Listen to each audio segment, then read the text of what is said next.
Bonjour, le thème de mon message cet après-midi s'intitule « Que veut dire être revêtu de la puissance d'en haut ?» que veut dire être revêtu de la puissance d'en haut? Allons-y dans Luc chapitre 24 et on va lire le verset 49. Luc chapitre 24 et ensemble lisons le verset 49. Luc chapitre 24 verset 49, on dit « Et voici que j'enverrai sur vous ce que mon Père a promis. Quant à vous, restez dans la ville jusqu'à ce que vous soyez revêtus de la puissance d'en haut. » Il dit, et voici que j'enverrai sur vous ce que mon Père a promis. Quand le Seigneur Jésus-Christ dit ce que mon Père a promis, il faisait allusion à la puissance du Saint-Esprit. Il dit, et voici que j'enverrai sur vous ce que mon Père a promis. Quant à vous, restez dans la ville jusqu'à ce que vous soyez revêtus de la puissance d'en haut.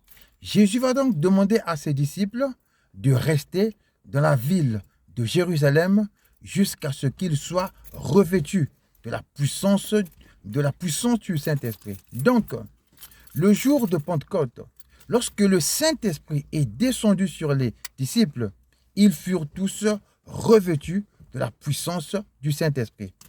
Lorsque nous naissons de nouveau, lorsque nous sommes baptisés dans le Saint-Esprit, nous sommes revêtus de la puissance du Saint-Esprit. Si tu es né de nouveau, si tu as cru en l'œuvre de la croix, si tu as accepté de marcher en nouveauté de vie, il faut que tu saches que tu es revêtu de la puissance du Saint-Esprit. Alors, que veut dire être revêtu de la puissance du Saint-Esprit?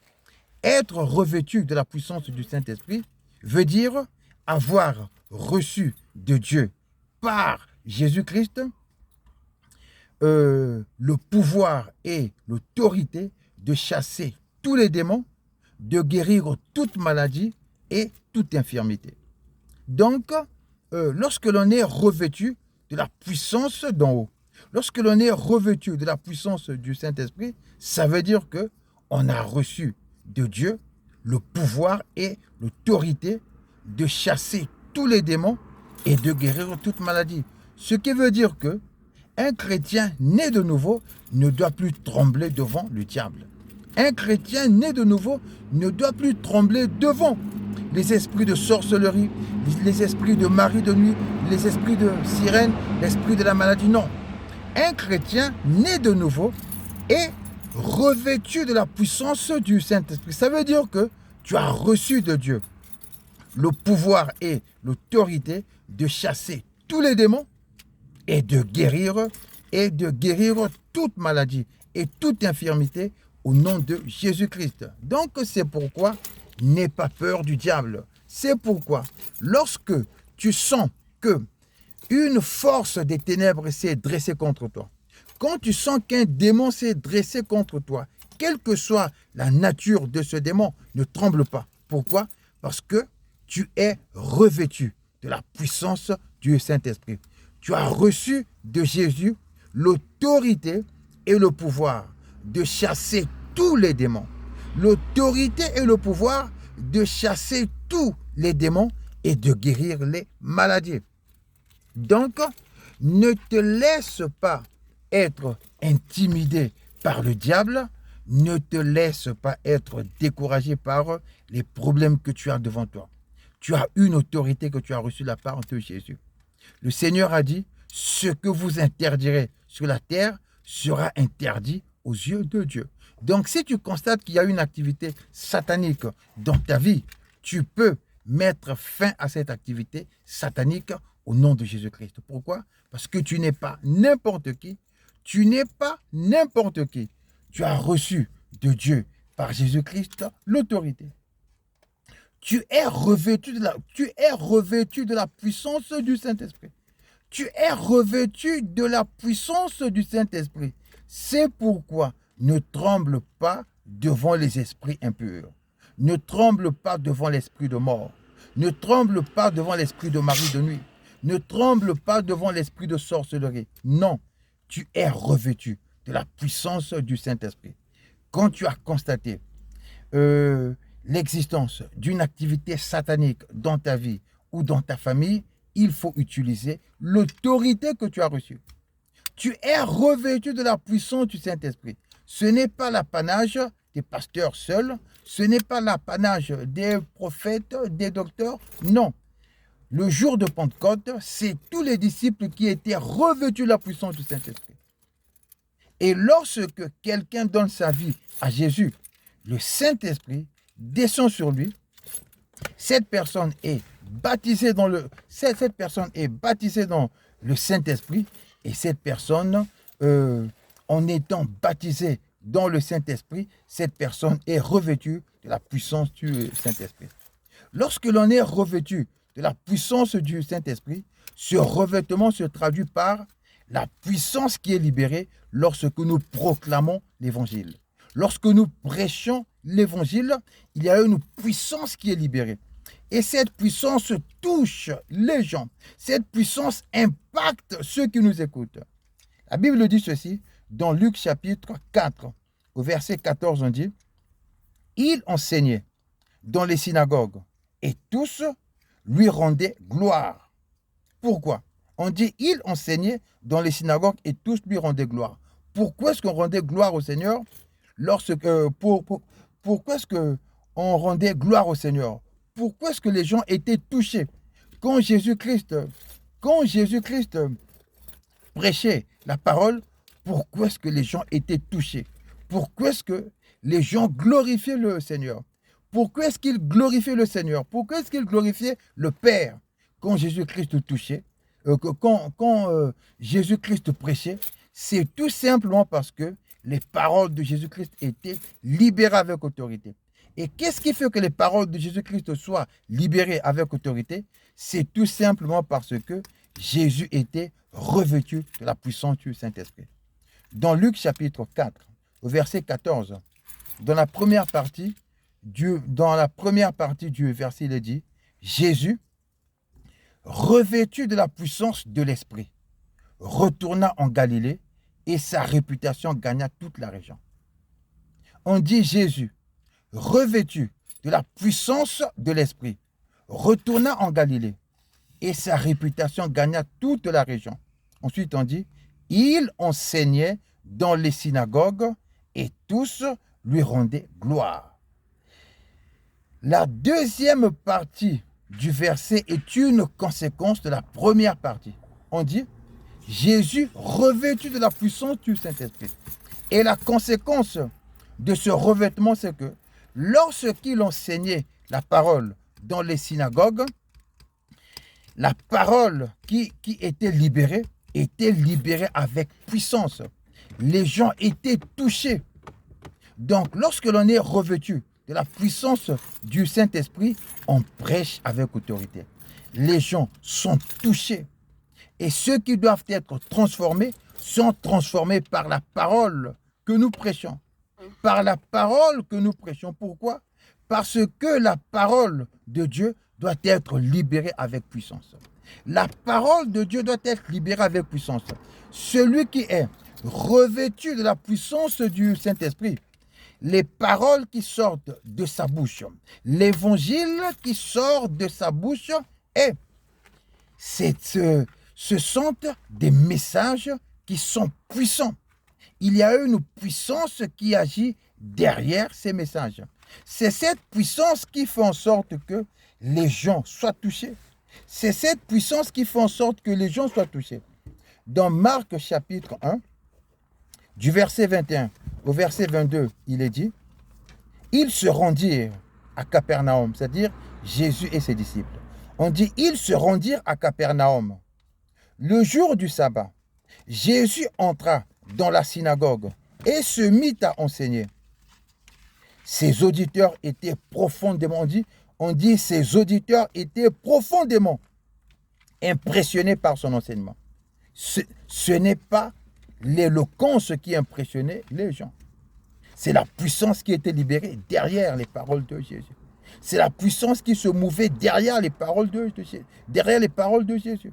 On dit, ses auditeurs étaient profondément impressionnés par son enseignement, car il parlait avec une autorité que n'avaient pas les spécialistes de la loi. Car il parlait avec une autorité que n'avaient pas les spécialistes de la loi. Donc, un disciple véritable de Jésus, lorsqu'il proclame la parole, il y a une puissance qui est libérée derrière cette parole.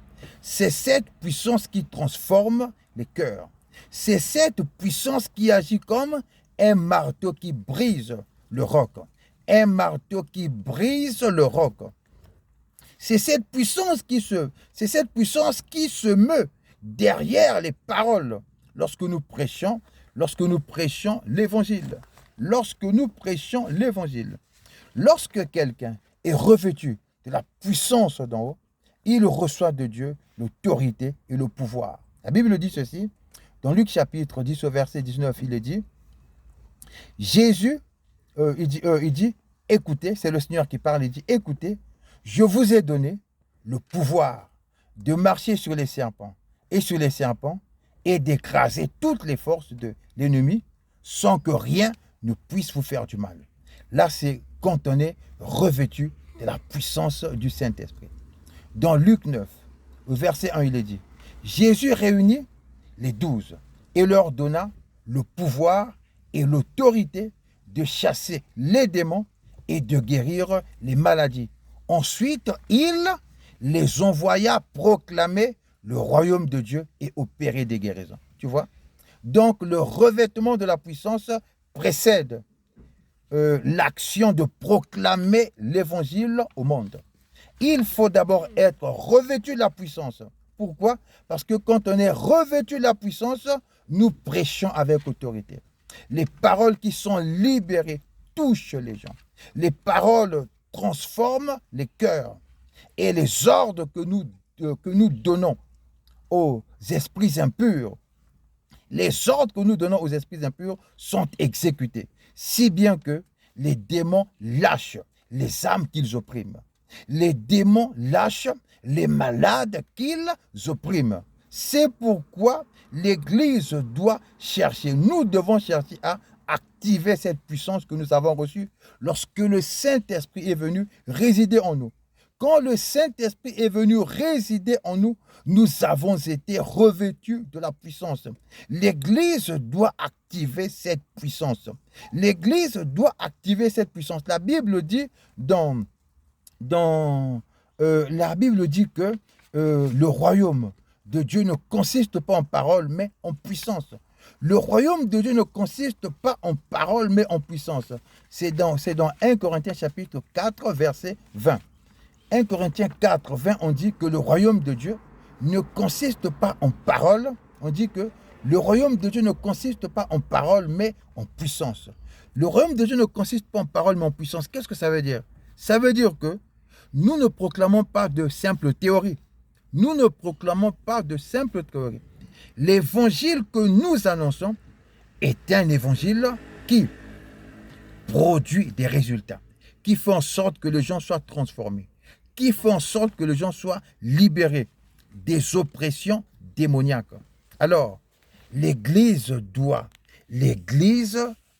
activer le revêtement. Nous devons activer ce revêtement pour que la conquête des âmes soit efficace. Si nous voulons être efficaces dans la conquête des âmes, nous devons rechercher les dons du Saint-Esprit. Pourquoi? Parce que le revêtement se manifeste aussi par les dons du Saint-Esprit. Le revêtement se manifeste aussi par les dons du Saint-Esprit. Et les dons du Saint-Esprit, il faut les désirer. Il faut qu'il y ait une soif. La Bible dit, dans 1 Corinthiens chapitre 14, au verset 1, on dit « Recherchez l'amour, aspirez aussi aux dons spirituels, mais surtout à la prophétie. » Tu entends? On dit « Aspirez aussi aux dons spirituels, mais surtout à la prophétie. » Qui doit aspirer aux dons spirituels? C'est nous, l'Église. C'est nous, l'Église. C'est nous, les disciples de Jésus, qui devons aspirer aux dons spirituels. C'est notre responsabilité. Le Saint-Esprit nous a le Saint-Esprit est déjà disposé à accorder à chacun de nous une manifestation. La Bible dit dans 1 Corinthiens chapitre 12, au verset 7, il est dit « Or à chacun, la manifestation de l'Esprit est donnée pour le bien de tous. » Donc, chacun de nous a droit à une manifestation du Saint-Esprit. Chacun de nous a droit à une manifestation du Saint-Esprit. Donc, nous devons aspirer, nous devons désirer, comme le prophète Élisée qui, après avoir reçu le manteau du prophète Élie, lorsqu'il se retrouvait devant le Jourdain, il a dit « Où est le Dieu d'Élie? Où est le Dieu d'Élie ?» Autrement dit, où est le surnaturel qui accompagnait le ministère du prophète Élie? Où est le surnaturel qui accompagnait le ministère du prophète Élie? L'Église doit aspirer aux dons spirituels. L'Église doit désirer les dons spirituels. Nous devons aspirer aux dons spirituels. Nous devons prier pour cela, pour que le Saint-Esprit nous appuie par des signes, par des prodiges, par des guérisons, lorsque nous proclamons l'Évangile. Lorsque nous proclamons l'Évangile. Que Dieu te bénisse, bien-aimé.